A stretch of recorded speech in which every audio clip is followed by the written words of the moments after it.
Magandang araw mga kalaestro, halina at samahan niyo kami sa aming paglalakbay sa Calamba, Laguna, upang matunghayan ang tahanan ni Rizal, ang ating pambansang bayani.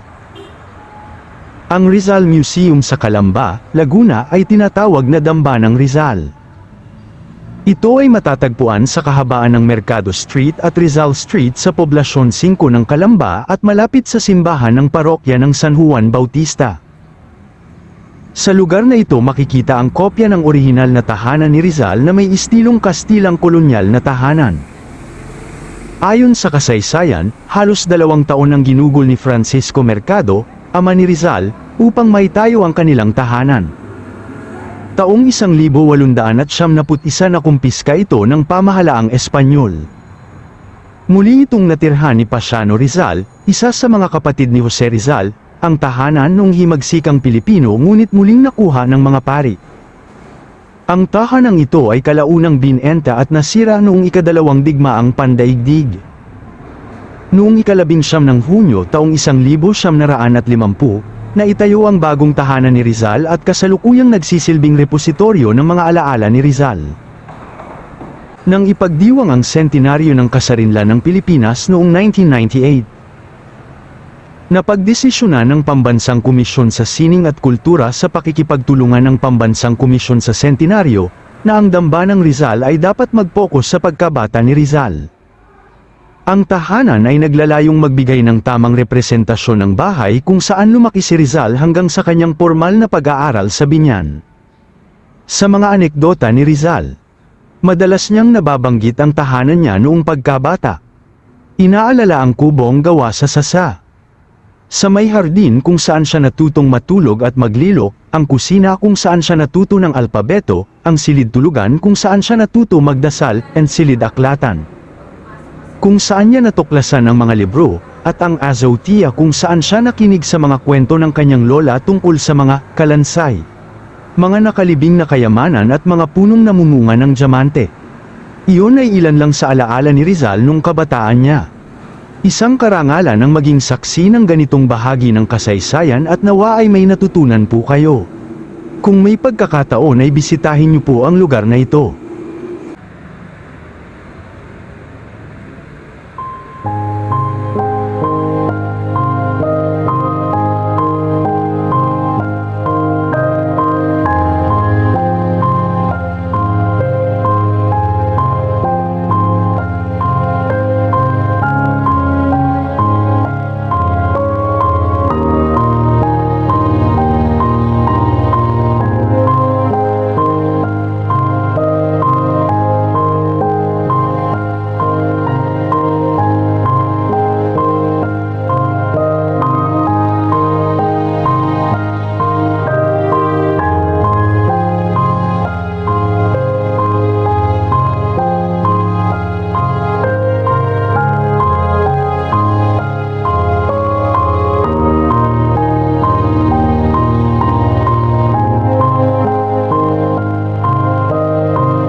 DPWH.